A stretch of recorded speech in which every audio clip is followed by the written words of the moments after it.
주시옵소서. 주님의 은혜가 함께하는 복된 예배될 줄 믿사옵고 우리를 구원하신 예수님의 이름으로 기도했습니다.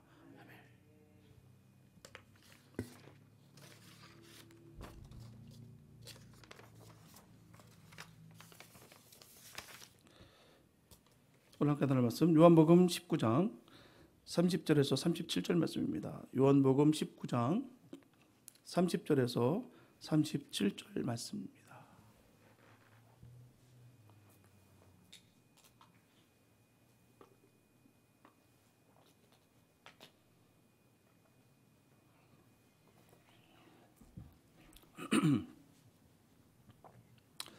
요한복음 19장 30절에서 37절 말씀입니다. 주님의 귀한 말씀 봉독해 올립니다. 예수께서 신포도주를 받으신 후 가라사대 다 이뤘다 하시고 머리를 숙이시고 영원히 돌아가시니라. 이 날은 예비일이라. 유대인들은 그 안식일이 큰 날이므로 그 안식일의 시체들을 십자가에 두지 아니하여 빌라도에게 그들의 다리를 꺾어 시체를 치워달라니 군병들이 가서 예수와 함께 못 박힌 첫째 사람과 또 그 다른 사람의 다리를 꺾고 예수께 이르러는 이미 죽은 것을 보고 다리를 꺾지 아니하고 그중 한 군병이 창으로 옆구리를 찌르니 곧 피와 물이 나오더라. 이를 본 자가 증거하였으니 그 증거가 참이라. 저가 자기의 말하는 것이 참인 줄 알고 너희로 믿게 하려 함이니라. 이 일이 이룬 것은 그 뼈가 하나도 꺾이오지 아니하리라 하는 성경을 응하게 하려 함이라. 또 다른 성경에 저희가 그 찌른 자를 보리라 하였느니라. 아멘. 사람들이 어떤 문제가 있어서 우리가 재판을 하는 과정을 보게 되면 바로 증인들의 그 증언은 너무나도 중요합니다. 재판의 결과에 지대적인 역할을 한다는 것이죠. 그래서 증인은 반드시 거짓이 없는 진실만을 전할 그 의무가 있습니다. 만약 진실과 위배되게 전한다면 그 말로 인해서 법적인 책임을 반드시 져야 됩니다. 그래서 사람들은 법정에서 진실을 증언할 때 손을 들고 선서합니다. 나는 지금부터 거짓이 아닌 진실만을 말할 것을 선서합니다. 반드시 선서가 있은 후에 증언이 나옵니다. 이렇게 재판장 앞에서 손을 들고 선서한다는 것이죠. 세상 법정에서의 증언이 이처럼 중요한데 오늘 본문에서 사도 요한의 그 인류 역사상 매우 중대한 사실을 증언하고 있다는 것입니다. 아마 이 세상에서 가장 중대한 사실일 거예요. 그 사실이 너무나도 중대하기 때문에 자기의 증언이 참된 증언이다라는 말을 몇 번이나 계속해서 반복해서 전하고 있습니다. 그중 한 군병이 창으로 옆구리를 찌르니 곧 피와 물이 나오더라. 이를 본 자가 증거하였으니 그 증거가 참이라. 저가 자기의 말하는 것이 참인 줄 알고 너희로 믿게 하려 함이니라. 이 일이 이룬 것은 성경을 응하게 하려 함이라. 요한 사도는 요한일서 1장 1절에서도 비슷한 증언을 합니다. 우리가 들은 바요 눈으로 본 바요 주목하고 손으로 만진 바라. 요한 사도가 이렇게 강조하고 또 강조해서 증언한 중대한 사실이 과연 무엇일까요? 왜 이렇게 중대하게 그는 반복해서 전하고 있을까요? 그것은 예수님이 십자가 달리셨을 때 한 군병이 옆구리를 창으로 찔렸었고요. 그리고 그 옆구리에서 피와 물이 다 나왔다는 사실입니다. 보통 사람들을 칼이나 창으로 찌르게 되면 몸에서 피가 나옵니다. 그건 누구나 할 것 없이 피가 나와요. 그런데 예수님의 옆구리를 찔렀을 때는 피와 함께 물이 함께 나왔다는 것입니다. 요한 사도가 직접 눈으로 보았는데 예수님의 그 옆구리에서 피와 물이 나왔다는 거예요. 요한 사도는 이 사실을 요한일서 5장 6절에서도 또다시 증언합니다. 이는 물과 피로 임하신 자니 곧 예수 그리스도시라. 물로만 아니요 물과 피로 임하셨다라고 전하고 있습니다. 요한 사도는 그 사실을 눈으로 목격했을 때 주님의 죽음이 특별한 죽음이라는 사실과 그 구약의 예언들의 성취라는 사실에 충격을 받았다는 거예요. 예수님의 죽음은 특별한 죽음이다. 너무나도 놀라운 죽음이다. 내가 이 죽음의 사건을 온 세상에 꼭 알려야되겠다라는 그 다짐이 그에게 있었다는 것입니다. 그러면 이제 예수님께서 물과 피를 흘려주신 사실이 무엇을 의미하는 것인지 또한 그 십자가의 사랑에 대해서 우리가 함께 나누며 은혜의 말씀을 나눌까 합니다. 첫째, 예수님의 죽음은 특별한 죽음이셨어요. 예수님의 죽음은 보통 사람이 믿기 힘든 죽음이었다는 것입니다. 사람을 칼이나 창으로 찌르면 몸에서 피가 나와요. 똑같습니다. 우리도 마찬가지예요. 피가 흐르기 때문에 피가 나오는 것은 당연합니다. 그런데 예수님의 옆구리를 찔렸을 때는 피뿐만 아니라 물도 나왔다는 거예요. 이는 믿을 수 없는 죽음이었다는 것입니다. 그래서 요한 사도가 자기가 그것을 직접 보았다라고 증언하면서 그 사실을 믿어달라고 전하는 거예요. 저가 자기 말하는 것이 참인 줄 알고 너에게 믿게 하려 함이니라. 도무지 믿지 못할 일들이 벌어졌기 때문에 그 말을 또 강조하고 또 강조하고 있다는 것입니다. 일반 사람들은 이 말씀을 전했을 때 믿음이 없을 때는 결코 믿어지지가 않습니다. 그래서 참인 줄 알고 너희로 믿게 하려 함이라는 것입니다. 거짓됨이 전혀 없다는 거예요. 약 100여 년 전에 영국의 의학협회 회장이 하나의 새로운 학설을 발표했어요. 심장이 극심한 충격을 받아서 파열하게 되면 피가 심장 옆 한 주머니에 모인다는 거예요. 그리고 피가 그 주머니에 모이면 혈청은 깔아앉고 맑은 물이 된다는 학설이었다는 것입니다. 그 후에 성경 해석자들은 예수님이 십자가에 매달려 죽은 것은 심장이 너무나 극심한 충격을 받아 파열되어 죽었다라고 해석하기 시작합니다. 마태복음 27장 50절을 보면 예수께서 크게 소리 지르시고 영원히 떠나시다라고 했는데 그 큰 소리는 심장 파열의 고통이 극심해서 지는 큰 소리였다라는 것입니다. 그리고 한 군병이 예수님의 옆구리를 찔렀을 때 바로 그 핏물, 그 주머니를 찔러서 물이 나왔다는 거예요. 예수님이 십자가 달리셨을 때 예수님 받은 극심한 충격을 성경은 여러 곳에서 묘사하고 있습니다. 그 중에 한 가지만 말씀드린다면 엘리 엘리 라마 사박단이라고 부르짖은 그 부르짖음이에요. 예수님이 받으신 극심한 충격을 그대로 나타나고 있습니다. 그 말의 뜻은 나의 하나님 어찌하여 나를 버리셨나이까 라는 것입니다. 우리 대신 예수님이 하나님으로부터 버림을 당하셨고요. 끊어짐을 당하실 때 즉 우리 모두가 받아야 될 이 저주를 대신 다 받아주셨고요. 저주의 죽음을 죽으실 때 예수님은 극심한 충격을 받으시면서 그렇게 부르짖으셨다는 것입니다. 그래서 예수님의 죽음은 보통 죽음이 아니었어요. 사실 그 당시에는 십자가는 참 부끄러운 것입니다. 아름다운 것이 조금도 없는 거예요. 정죄받아 죽는 것도 너무너무 부끄럽지만 이 십자가 못 박혀 죽는다는 것은 부끄럽기 짝이 없는 일이었습니다. 모든 사람들이 기피하는 게 바로 이 십자가 처형이에요. 예수님은 옷을 벗김을 당하셨고요. 침뱉음을 당하셨습니다. 매를 맞고요. 질질 끌려가셨어요. 갈대로 치며 조롱을 당하셨습니다. 지나가는 사람들은 머리를 흔들면서 자기도 구원받지 못하면서 누구를 구원하겠느냐라고 조롱합니다. 그 모든 것을 다 들으셨어요. 예수님과 함께 십자가 못 박힌 강도로부터 너 자신을 구원하고 나를 좀 구원해라 라고 그렇게 비방의 소리를 다 들으셨다는 것입니다. 그러나 예수님께서는 부끄러움을 당할 일이 하나도 없어요. 왜요? 주님은 죄가 없으신 분입니다. 아무 흠이 없으신 분이에요. 예수님은 불의한 일을 한 적이 없습니다. 예수님은 가리고 숨긴 일이 없어요. 속인 일이 없으십니다. 예수님 마땅히 할 말을 하셨고요. 마땅히 할 일을 하셨다는 것입니다. 그런데도 불구하고 수치와 모욕을 다 당하셨어요.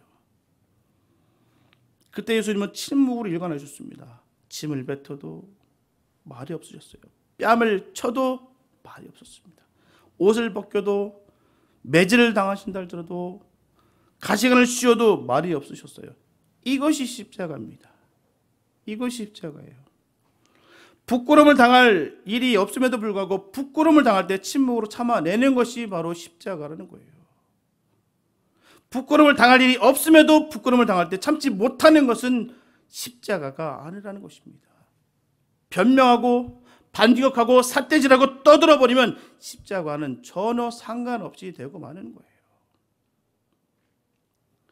십자가를 바라보는 사람은 억울하게 부끄러움을 당할 때 그것을 결코 부끄러움을 여기지 않습니다. 그래서 우리는 우리를 위해 모든 것을 견뎌내 주신 이 주님의 놀라우신 사랑을 꼭 기억하면서 주님의 그 특별한 죽음에 부끄럽지 않은 삶을 살아가야 될 줄로 믿습니다. 핏값으로 사시는 것을 아는 하나님 자녀라면 마땅히 그런 삶을 살아가는 거예요. 누구의 강요수도 아닙니다. 누구에 의해서가 아니라 주님의 주신 그 사랑을 우리가 깨닫게 된다면 마땅히 그렇게 된다는 거예요. 믿음의 사람들 보십시오. 누구에 의해서 아닙니다. 남의 믿음 따위 비교하지 않습니다. 주님께서 주신 그 놀라우신 사랑이 너무나도 크고 깊고 넓기 때문에 그 사랑으로 말미암아 푹 젖어 사는 거예요. 그게 진짜 크리스찬입니다. 다른 데서 찾지 마세요. 내가 과연 그 주님의 사랑을 깨닫고 있느냐, 거기에 집중하시기 바랍니다. 다른 거에 비교하지 마세요. 비교하는 순간 모든 것은 무너지게 되어 있습니다. 경쟁하는 순간 무너지게 되어 있어요. 왜요? 사단은 그렇게 틈타는 거예요. 그 고귀한 주님의 죽음을, 그 사랑을 값없이 만드는 것이다 라는 것입니다. 우리는 우리를 위해서, 우리 때문에 돌아가셨던 그 주님의 사랑을 깨닫는 우리가 되기를 축복합니다. 이게 믿음인 거예요. 다른 사람 믿음 따위를 가지고 비교할 이유도 없고 거기에 따라 우리가 따라갈 이유도 없다라는 것입니다. 주님 바라보면서 가려는 거예요. 주님으로 말미암아 우리가 살아가는 것입니다. 주님의 은혜가 아니고서는 우리가 살 수 없음을 고백하며 우리가 살아가는 거예요. 그게 믿음의 사람들인 것입니다. 꼭 기억하시기 바랍니다. 핏값으로 사시는 것을 아는 하나님의 자녀다운 삶을 살아가시길 바랍니다. 힘이 들고 어렵고 도저히 견딜 수 없는 고통이 임하게 된다 할지라도 우리를 위해 죽음을 선택하신 주님을 늘 생각하시면서 감사로 늘 승리하게 되시기를 예수님의 이름으로 축복합니다. 둘째, 예수님의 죽음은 죄사함과 생명을 주시기 위한 죽음이었다는 거예요. 성경은 피와 물에 대해서 많이 언급하고 있습니다. 성경에서 피는 생명을 상징하고 죄사함을 상징합니다. 물도 죄 씻음을 상징하고 영생의 축복을 상징하는 거예요. 먼저 피에 대한 성경 말씀을 찾아보겠습니다. 레위기 17장 11절에 이런 말씀이 있어요. 육체의 생명은 피에 있음이라. 내가 이 피를 너에게 주어 너의 생명을 위하여 속하게 하였나니 생명이 피에 있으므로 피가 죄를 속하느니라.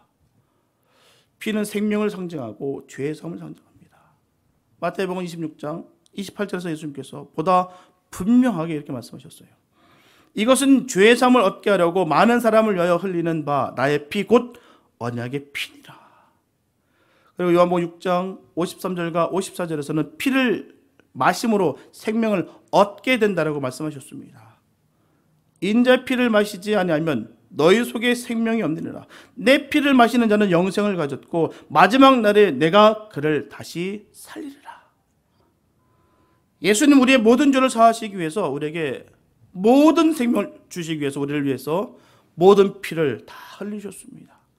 아낌없이 다 흘려주셨다는 거예요. 이제 물에 대한 성경 말씀을 찾아보겠습니다. 에스겔서 36장 25절에 보게 되면 물이 죄와 허물을 씻는다고 전하고 있습니다. 맑은 물로 너에게 뿌려서 너희로 정결케 하되 곧 너의 모든 더러운 곳에서와 모든 우상을 섬김에서 너희를 정결케 할 것이며 라고 말씀하고 있습니다. 그리고 이사야서 35장 6절은 물이 구원의 축복을 상징한다고 전하고 있습니다. 그때 소경의 눈이 밝을 것이며 광야에서 물이 솟겠고 사망에서 시내가 흐를 것임이니라. 요한사도는 계시록 21장 6절에서 물은 곧 영원한 생명을 상징한다고 전하고 있습니다. 나는 알파와 오메가요 처음과 나중이라 내가 생명수 샘물로 목마른 자에게 값없이 주리라.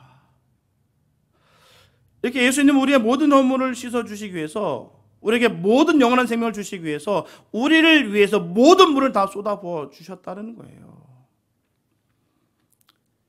유대인들이 왜 예수님을 죽이려 했을까요? 그 이유는요, 예수님이 자기를 가리켜 하나님의 아들이라 전했기 때문입니다. 다른 이유가 아닙니다. 하나님의 아들이라. 성자 하나님됨을 선포하셨을 때 그들은 격분했다는 것입니다. 바로 이른바 신성 모독죄라는 거예요. 신성을 모독한 죄는 죽여야 된다는 것입니다. 예수님께서 기적을 베풀고 수많은 사람들 먹이시고 또한 그 귀신을 내쫓고 수많은 기적과 이사를 베풀었기 때문에 예수를 죽이려 했던 것이 아니라 바로 신성 모독으로 말미암아 죽이려 했다는 것입니다. 하나님을 인정치 않겠다는 거예요. 그러나 예수님이 진실로 하나님의 아들이라는 것이 드러난 날에는 예수님을 하나님의 아들이 아니라고 정죄한 자들이야말로 죽음을 당하게 된다는 것입니다. 하지만 그때 예수님은 그것을 밝히려 하지 않았다는 거예요. 여론을 움직이고 투쟁하지 않으셨다는 것입니다. 분명하게 빌라도가 예수님을 죽이도록 내어준 이유는 민심의 동요를 막기 위함이었다는 거예요. 빌라도는 예수님을 죽일 죄가 없다는 것을 알았습니다. 그래서 그는 손을 씻었어요. 나에겐 죄가 없다라고 하면서 그 예수님을 그들에게 보내버립니다. 양심이 작동하는 거예요. 아무리 양심이 선한 양심일지라도 하나님의 말씀에 거하지 않는다면 결코 선한 것이 아닙니다. 찔렸다고 해서 후회한다고 해서 회개가 아니에요. 회개와 후회는 다릅니다. 후회합니다 라고 회개가 아니라는 것이죠. 많은 사람들은 후회를 통해서 회개라 착각해서 죄와 상관없는 삶을 살게 됐다라고 증거합니다. 아닙니다. 회개와 후회는 다른 거예요. 회개는 돌이키는 것이죠. 후회는 그 마음속에 불편한 감정을 그냥 드러낸 것뿐인 것입니다. 그로 인해서 죄 씻음 받는 거 아니에요. 빌라도의 모습이 그렇다는 거예요. 분명히 불편합니다. 아닌 것 뻔히 아는데도 불구하고 그 민심을 잠재우기 위해서 예수님을 놓아준 거예요. 그들로 하여금 던져준 것입니다. 자기가 다스린 땅이 그 백성들에게 소원을 들어줌으로 인해서 호감을 사기 위해서 백성들이 원하는 대로 예수를 던져준 거예요. 예수님은 얼마든지 빌라도에게 공의를 호소할 수 있었습니다. 정의를 외칠 수가 있었다는 거예요. 예수님은 정의를 외치지 않으셨습니다. 군중들은 무죄했기 때문에 예수님은 십자가 못 박으러 소리쳤어요. 문제는 예수님이 죽임을 당함으로 군중들에게 좋을 것이 하나도 없다는 거예요. 잃어버린 나라가 다시 되찾아진 것도 아니고요. 국위선양하는 것도 아닙니다. 그런데도 불구하고 군중들은 예수님께 핍박하고 돌을 던지고 증오하며 소리쳤다는 거예요. 사실 군중들 속에서 보게 되면 그 예수님으로부터 병 고침 받은 사람도 분명히 있었을 거예요. 귀신이 나간 사람도 있었습니다. 빵을 얻어먹고 배부른 사람도 분명히 있었을 거예요. 주님의 역사심으로 말미암아 직간접적으로 체험했던 사람들이 많았습니다. 그런데도 불구하고 무조건 예수를 십자가 못 박으러 소리쳤어요. 그 피를 우리와 우리 자손들에게 돌리라고 외쳤다라는 것이죠. 참으로 무모한 짓이었어요. 그러나 예수님은 무리를 향해서 입을 열지 않으셨습니다. 예수님의 의정은 다른 데 있었다는 거예요. 예수님은 유대인들의 정죄에서 벗어나야 되겠다고 생각지 않았습니다. 이 순간을 모면하고 싶다라는 생각 없으셨다는 거예요. 빌라도의 그 억울한 재판에 대해서 상소할 생각 하지 않으셨다는 것입니다. 군중들이 그 무지한 선동을 바로잡으라고 하지 않으셨어요. 유대인들이 뭐라 하든 빌라도가 뭐라 하든 군중들이 뭐라 하든 예수님은 예수님 나름대로 생각했던 것이 있으셨다는 것이죠. 그것은 바로 하나님의 뜻을 이루는 것이었습니다. 하나님의 뜻은 뭘까요? 죄인을 구원하기 위해서 대신 죽음을 죽는 속죄의 죽음이셨다는 거예요. 이 땅에 오신 이유가 바로 우리의 죄를 그 값을 지불하시기 위해서 이 땅에 오시는 거예요. 주님은 그 뜻을 이루시기 위해서 침묵하셨다라는 것입니다. 억울하지만 속상하지만 괴롭지만 끝까지 그 뜻을 이루시기 위해서 주님은 입을 봉하셨다는 것입니다. 예수님은 털끝만큼도 유대인 때문에 죽는다고 생각지 않으셨어요. 빌라도 때문에 죽는다 생각지 않았습니다. 군중들 때문에 죽는다 생각지 않으셨어요. 이것이 바로 십자가입니다. 이런 십자가 정신이 우리에게 되기를 축복합니다. 우리가 정말 주님을 사랑한다면 이 십자가 정신이 분명히 세워 있어야 되는 거예요. 오늘 이 시대가 점점 어두워지고 점점 주님께서 싫어하는 일들을 자꾸 범하는 일들은 왜? 바로 십자가 정신이 무너졌기 때문이라는 것입니다.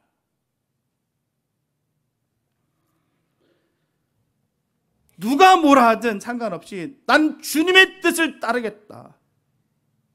주님이 그 허락하신 그 복된 길, 그 좁은 길을 걷겠다라고 걸어가는 사람이 바로 성도인 것이죠. 하나님의 백성들의 삶의 모습인 것입니다. 누가 상관없는 거예요. 누군가는 상관없다는 것이죠. 오직 주님과의 관계 속에서 바로 세워져야 된다는 것입니다. 매는 사람에게 맞으면서 하나님의 뜻을 이루는 것이 십자가입니다. 욕은 사람에게 먹으면서 칭찬은 하나님께 듣는 것이 십자가예요. 죽기는 사람에게 죽으면서도 하나님의 뜻을 이루는 것이 바로 십자가입니다. 십자가는 나를 치는 사람을 바라보는 것이 아니에요. 십자가는 나를 욕하는 사람을 바라보는 것이 아닙니다. 십자가는 나를 죽이는 사람을 바라보는 것이 아니에요. 십자가는 매를 맞으면서 하나님을 바라보는 것입니다. 십자가는 욕을 먹으면서 하나님을 바라보는 거예요. 십자가는 사형장에 끌려가면서도 불구하고 하나님의 보호자를 바라보는 것입니다. 예수님이 그러셨고요. 스데반이 그랬습니다. 매 맞고 욕 먹고 죽음의 자리에 나갈 때 하나님의 뜻을 이루는 성도들 되시길 축복합니다. 우리가 그렇게 살아가는 거예요. 매를 맞고 욕을 먹을지라도 내가 진리를 지키기 위해서는 생명을 조금도 귀한 것으로 여기지 않은 그런 삶을 살아가는 것이 우리들의 삶이 될 줄로 믿습니다. 은혜 받은 사람의 모습이 있는 거예요. 주님 때문에 내가 진리를 지키기 위해서 내가 생명을 조금도 귀한 것으로 여기지 않는 삶, 그 달려갈 길을 향해서 내가 그 경주를 끝까지 완주하기 위해서 내가 애쓰고 몸부림을 치는 삶, 그 삶이 바로 십자가 길을 걷는 복된 삶일 줄 믿습니다.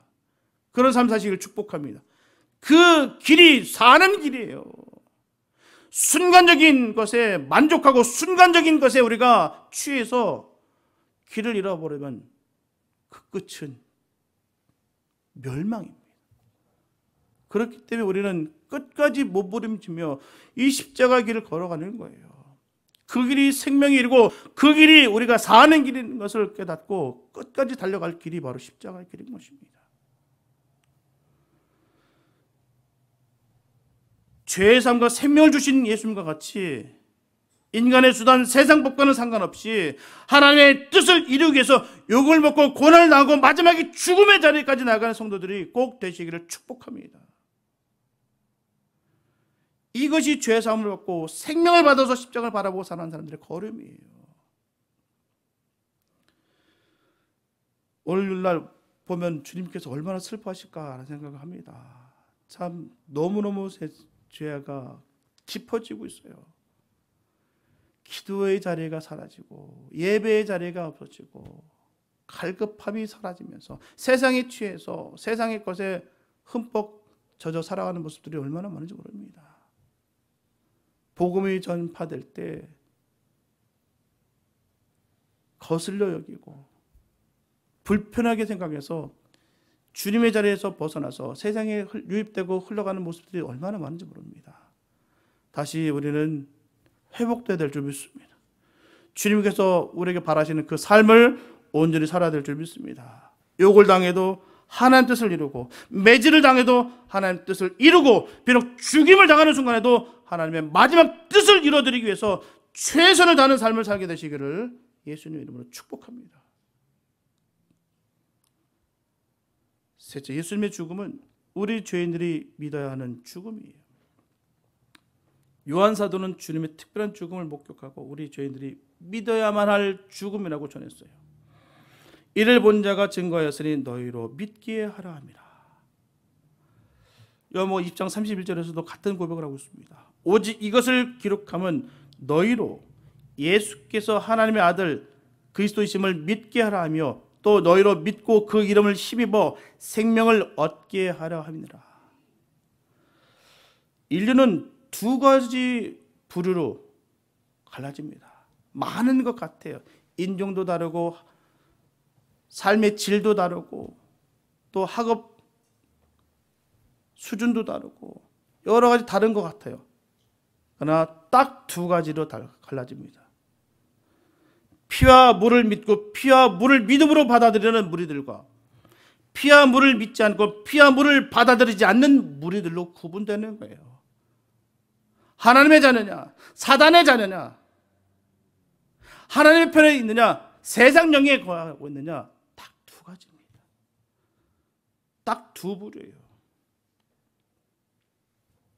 십자가를 바라보던 백부장은 한 사람, 예수님의 피와 피를 믿으며 이렇게 고백하고 있습니다. 이 사람은 정녕 의인이었도다. 그러나 빌라도는 어떻습니까? 피와 물을 믿지 않고 평생 죄책 가운데 살아가다 그는 스스로 생을 망해버렸어요. 목숨을 끊었습니다. 분명한 것은 피와 물을 믿고 주님의 보혈의 능력을 받아들이는 사람들은 죄의 사함과 영생의 축복을 받습니다. 그러니까 피와 물을 믿지 않고 받아들이지 않는 사람들은 죄 가운데 살다가 영원한 형벌을 받습니다. 그 길이 명확하게 갈라지고 있다는 거예요. 종착역이 다릅니다. 그래서 인류의 운명은 예수님이 십자가에서 흘리신 피와 물을 어떻게 받아들이냐 달렸다는 것입니다. 주님을 믿느냐 거부하느냐 거기 있는 거예요. 초대교회 신자들은 주일마다 성찬식을 거행하면서 물탄 포도주를 받아 마셨습니다. 저는 이 초대교회가 포도주에 물을 탄 이유를 포도주를 좀 약하게 만들기 위해서였다라는 것은 아니었나 그렇게 한번 생각해 봤습니다. 그러나 오늘 말씀을 묵상하면서 보다 깊은 이유가 있었을 것이다 라고 생각하고 됐어요. 즉 예수님께서 피와 함께 물을 흘리셨기 때문에 그것을 기억하면서 물탄 포도주를 마셨을 것이다 라고 생각해 봅니다. 매 주일마다 우리도 성찬식을 거행할 필요는 없으나 날마다 십자가를 바라봐야 될 줄 믿습니다. 회개하는 마음으로 그리고 믿고 의지하는 마음으로 십자가를 바라봐야 될 줄 믿습니다. 오직 십자가를 바라보면서 성찬의 삶을 살아가는 거예요. 먹고 마시는 것이 성찬되는 역사가 있기를 축복합니다. 우리의 모든 삶의 모습 속에서 주님의 모습이 드러나는 아름다운 삶이 되시길 축복합니다. 그러면 사죄의 은혜와 생명의 은혜를 부어주신다는 거예요. 주님을 바라보면서 늘 성찬의 삶을 살아갈 때 주님은 우리와 함께 하신다는 것입니다. 마치 영양주스를 만든 사람의 몸속에 영양분이 충만히 들어오는 것처럼 십자가를 믿음으로 바라보는 사람들은 몸과 영혼 속에 사죄의 은총과 영생의 축복이 충만히 이루어지는 것입니다. 예수님 쏟으신 물은 우리의 모든 죄를 다 씻어주시는 속죄의 샘물이 되시고 우리의 가라앉은 심령을 채워주시는 사막의 신화가 되는 것입니다. 천국문으로 인도하는 통로가 되기도 해요. 날마다 피와 물을 마시면서 가라지 않는 영원한 생명을 풍성하게 누리시길 바랍니다. 주님의 은혜로 말미암아 늘 거하며 주님께서 주신 놀라신 사랑으로 말미암아 깨끗이 씻김을 받고 아름다운 영적인 체험이 풍성하게 일어나게 되시기를 축복합니다. 주님을 믿음으로 말미암아 얻어지는 그 은혜가 얼마나 귀한데요. 주님으로 말미암아 얻으시기 바랍니다. 그냥 얻어먹는 수준이 아니라 충만하게 받는 역사가 있기를 축복합니다. 하나님의 놀라신 사랑 가운데 젖어서 정말 감당치 못할 그 사랑으로 말미암아 늘 넉넉히 이기는 삶이 되시기를 축복합니다. 주님은 우리에게 풍만하게 충만하게 부어주시기 원하세요. 우리가 받지 못하고 우리가 그릇이 되지 못해서 받아먹지 못하는 어리석음 때문이라는 것입니다. 주님은 우리에게 오늘도 풍성하게 주시기 원하세요. 예수님의 그 십자가는 자신을 주시는 거예요. 가진 것 전부를 다 주신 것입니다. 예수님 우리 위해서 피를 흘려주셨어요. 돈을 줄 수도 있고요, 옷을 줄 수도 있고요, 집을 줄 수가 있습니다. 그러나 몸을 주는 것은 쉽지가 않아요. 어렵습니다. 그런데 몸을 주는 수도 있습니다. 시간을 내어줄 수 있고요, 같이 있어주고 일을 해주는 것은 몸을 주는 거예요. 피를 다 뽑아주는 것은 불가능합니다. 왜요? 피는 생명이기 때문이에요. 피를 다 뽑아주면 자기가 죽기 때문입니다. 세상에 어느 누가 자기를 죽여 생명을 내놓은 사람이 어디 있겠습니까? 예수님밖에 없어요. 있다 해도 그것은 아무 의미가 없습니다. 왜냐하면 죄인의 피는 아무런 효력이 없기 때문입니다. 오직 예수의 피입니다. 예수의 피의 능력에 늘 충만하시기 바랍니다. 예수의 피의 능력이 있어요. 그 피의 능력으로 말미암아 우리가 살아간 것입니다. 아무리 사단의 권세가 견고한 진을 친다 할지라도 예수 피의 능력으로 박살날 줄로 믿습니다. 우리 그런 능력을 우리에게 주셨어요. 우리 이 능력을 받았기 때문에 그 피의 능력으로 권세로 얻을 수 있는 우리 삶 되시길 축복합니다. 얼마나 감사한지요. 주님은 우리를 위해서 그 모든 것을 다 흘려주셨어요. 예수님 우리에게 모든 것을 다 주셨습니다. 십자가에서 피를 주시고 다 생명을 다 내주시는 거예요. 우리는 어떻습니까? 예수 안에 태어났고 예수 안에 거듭났어요. 우리는 모든 것을 가지고 있습니다. 생명을 가지고 있고 하늘과 땅의 권세를 가지고 있습니다. 권세를 받았으니 능력받은 자의 삶을 사시길 축복합니다. 그냥 주눅 들고 자존감은 다 떨어져서 그냥 이리저리 방황하는 삶이 아니라 예수 부활의 피의 능력으로 말미암아 어느 곳에 있다 할지라도 예수를 선포하시고 또 승리하시기를 축복합니다. 우리에게 다 주셨어요. 그 피의 권세, 그 십자가에 달리시면서 우리에게 모든 권세를 다 주셨다는 사실입니다. 이 사실을 믿으시고 늘 승리의 삶 사시기 바랍니다. 그럼 어떻게 우리는 살아야 될까요? 우리는 무엇을 해야 될까요? 우리도 줘야 됩니다. 먹을 것을 주고 입을 것을 주고 돈을 주고 사랑을 주고 소망을 줘야 됩니다. 우리의 생명을 줘야 돼요. 우리가 가진 생명을 주어도 다시 되살아나는 생명입니다. 계속 부어주시는 생명이에요. 생명을 나눠 가지시기 바랍니다. 예수의 피를 나눠 가지시기 바랍니다. 이렇게 사는 것이 바로 십자가를 바라보며 살아가는 것입니다. 사랑하는 여러분, 십자가를 바라보며 사는 사람들이 유의할 경고의 말씀이 있어요. 바로 하나님의 아들을 다시 십자가에 못 박는 일을 해서는 결코 안 됩니다. 히브리서 6장 4절에서 6절 말씀 보게 되면 한 번 비침을 얻고 하늘의 은사를 맛보고 성령이 참여한 바 되고 하나님의 선한 말씀과 내세 능력을 맛보고 타락한 자들은 다시 새롭게 하여 회개할 수 없나니 이는 자기가 하나님의 아들을 다시 십자가에 못 박아 현재의 욕을 보입니다. 이처럼 하나님의 아들들을 다시 십자가에 못 박히는 일을 해서는 절대로 안 된다고 분명히 전하고 있습니다. 또 한 가지 경고의 말씀이 있어요. 그것은 바로 십자가의 원수가 되어서는 안 됩니다. 빌립보서 3장 18절과 19절에 보게 되면 내가 여러 번 너에게 말했거니와 이제도 눈물을 흘리며 말하노니 여러 사람들이 그리스도 십자가의 원수로 행하느니라. 저의 마침은 멸망이요 저의 신은 배요 그 영광은 저의 부끄러움이 있고 땅의 일을 생각하는 자라. 이렇게 배를 신으로 삼고 부끄러움을 영광으로 삼고 땅의 일만 생각하는 것은 바로 십자가의 원수가 되는 거예요. 절대로 우리는 십자가 원수가 돼서는 안 될 줄 믿습니다. 저는 십자가를 바라보시기 바랍니다. 이유 없이 당하는 부끄러움으로 여기지 마시기 바랍니다. 진리를 지켜서 오는 많은 핍박과 고난은 결코 주님께서 인정해 주시는 의의 면류관을 우리에게 주실 줄로 믿습니다. 우리는 그 뜻을 바라보시면서 힘차게 달려가시길 바랍니다. 결코 부끄럽지 마시고 고난 당할지라도 하나님의 뜻을 꼭 이루시기 바랍니다.